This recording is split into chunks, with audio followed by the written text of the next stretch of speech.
Hello there, writers. I'm Kristen and welcome back to the Well-Storied podcast, where I transform articles from the Well-Storied blog into audio so you can listen in on the go. Today, I am super excited to be back on the blog with a brand new article and thus a brand new podcast episode for you all. This is a topic that I have yet to cover at Well-Storied in the, 3+ years I have been running this show. So it's very exciting to crack open something new and to share new tips and new insights with you all. So what is this topic, you may ask? Well, if you've read the podcast episode title, you probably have an idea. But the article on the blog is called How to Craft Spectacular Secondary Characters. I've gotten quite a few questions about secondary characters over the years from readers who are emailing me, and I've usually answered those questions directly in the email as a reply, but I'm very excited to just talk about this topic in depth today in an article, in a podcast episode. So without any further ado, let's dive in. If you would like to read along as you listen in, make sure to head on over to well-storied.com/secondary. I will also leave that link for you in the episode description below. How to craft spectacular secondary characters. Are your story's supporting characters receiving enough attention? As storytellers, we often work diligently to bring our protagonists to life, taking pains to shape and mold them into characters that feel as real as the living, breathing people around us. Secondary characters, however, don't always receive that same treatment. It's easy to skimp out on the characterization of characters who aren't always in the limelight, but doing so would be a mistake. If we want to immerse readers in a world that feels as rich and compelling as our own, our supporting casts deserve just as much attention as our story's stars. Today, let's talk about how to give it to them. Do your secondary characters serve a purpose? Like every element in our stories, the characters in our supporting casts must serve a purpose. If they don't supplement the story in some way, they'll weigh it down, casting a pall on what otherwise could have been a truly fantastic book. Fortunately, there are many ways supporting characters can serve powerful purposes within the frameworks of our stories. Just take a look at these examples. They can advance the plot in ways the protagonist cannot. They can create conflict that stymies the protagonist in their journey. They can reveal or highlight elements of the protagonist's characterization, often by serving as a foil. Their words, actions, or backstory can deepen the discussion of a theme. They can motivate or otherwise aid the protagonist or antagonist. And finally, they can further reveal elements of the story's world building. I said finally, but there are plenty of other purposes your secondary characters can serve. So, see how secondary characters can be just so much more than just a tool at the protagonist's disposal.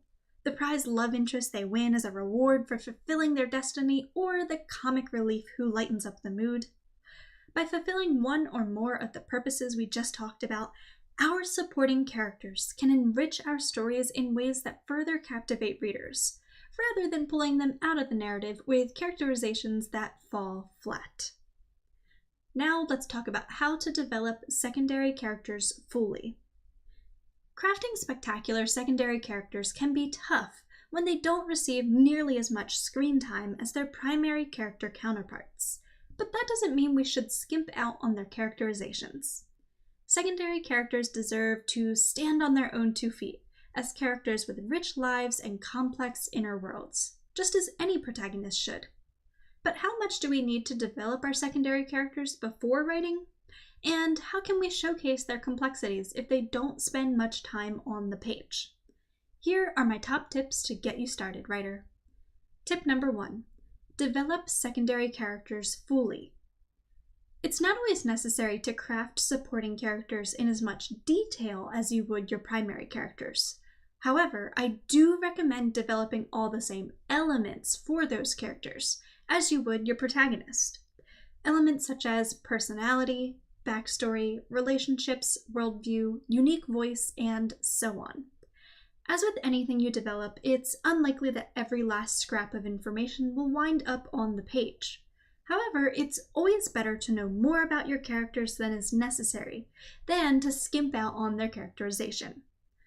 To begin developing your secondary characters today, I have a full archive of articles on characters that you can check out on the Well-Storied blog, or you can grab your own copy of our step-by-step guide, Crafting Incredible Characters. I will leave links for both of those things in today's episode description for you.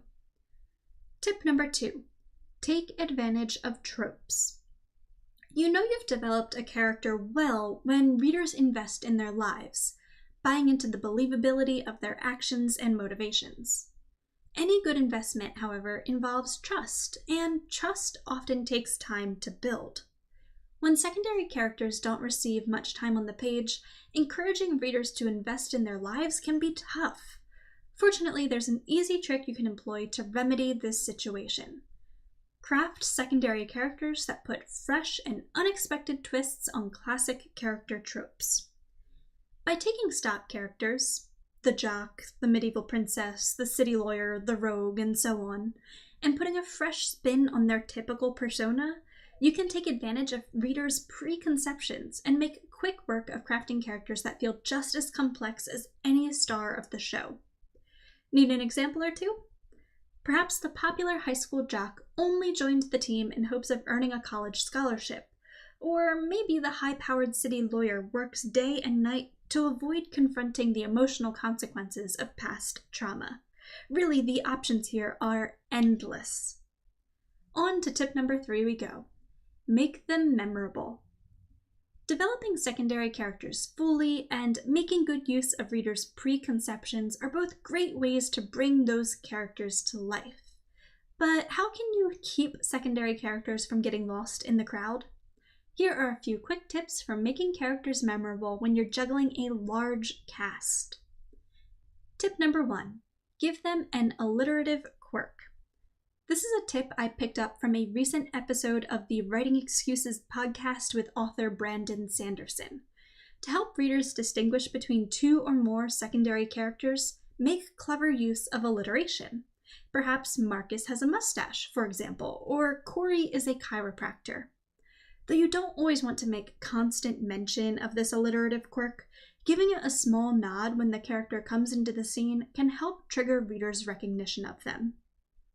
Tip number 2, call out pop culture. Certain names carry heavy pop culture weight.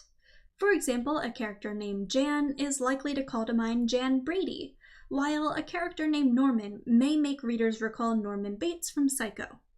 As with tropes, use these pop culture connotations to your advantage when working to distinguish characters. This trick can be especially helpful when you reference characters from within your own genre, as the references will likely have a greater impact on your ideal reader. On to tip number 3, less is more. Some stories can't help but have a large cast of characters, but at the end of the day, the fewer characters your story includes, the easier it will be for readers to remember who they are. Take a good hard look at your cast of characters. Do any serve similar purposes or not enough purpose? How can you combine 2 or more secondary characters to forge a stronger, better developed cast? And finally, tip number 4, make them unique. This may be a simple tip, but don't forget to craft secondary characters that are unique individuals. Work to define their voices and to vary their personality traits and backstories. Try to avoid giving them names that are too similar as well. Pairings like Veronica and Victoria, Matt and Pat, and Joe and Joy may all confuse readers. Now let's talk about the many types of supporting characters. Not all supporting characters are created equal.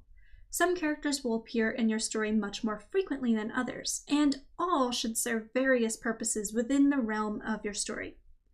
If some of your supporting characters serve specific purposes, however, they may fall into a particular role, serving as a villain, a mentor, a sidekick, or a love interest. Though not all secondary characters need to fall into one of these roles, there are a few additional tips and tricks that can help you craft each of these characters with ease. Ready to break them down? We are going to dive deep into each of these roles over the next few weeks, writers, so keep an eye out for upcoming episodes that will talk about each one. I cannot wait to see you there.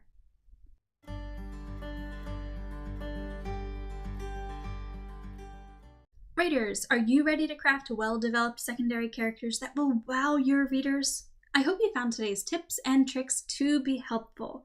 Again, I am so excited to share several upcoming episodes with you that are going to break down the mentor, the sidekick, and the love interest. We've already talked about villains here on the podcast, and I will try to remember to find that episode number and leave it for you in the episode description below.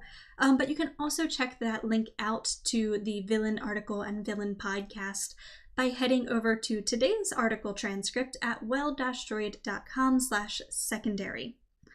So yeah, writers, thank you so much for listening in today. If you enjoyed today's episode, go ahead and give it a like or a rating or a review, whatever you can do from wherever you are listening in from. I know I say this every time I release a podcast episode, and it probably gets a bit old, but truly anything you can do like that, liking, rating, reviewing, all of that helps the podcast grow. It helps the podcast gain more visibility. It brings more writers in, all of which enables me to keep on creating these podcast episodes.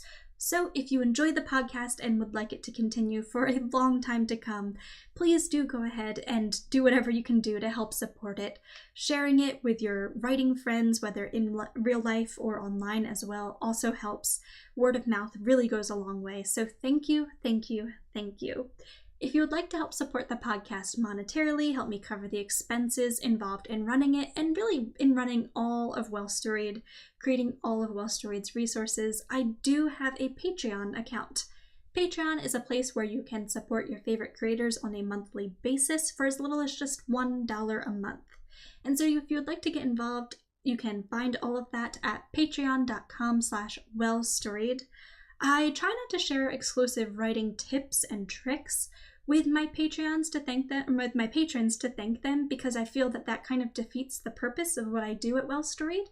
I try my hardest to make all of Well-Storied's resources as accessible as possible to writers of all backgrounds, of all incomes, because I truly believe that there really should not be a barrier to entry involved in self-improvement or education. And so Patreon is one of the ways that the Well-Storied community as a whole can help support this mission of mine. And so to thank them, and I do want to thank them, I share posts with my patrons every Tuesday and now every Friday as well.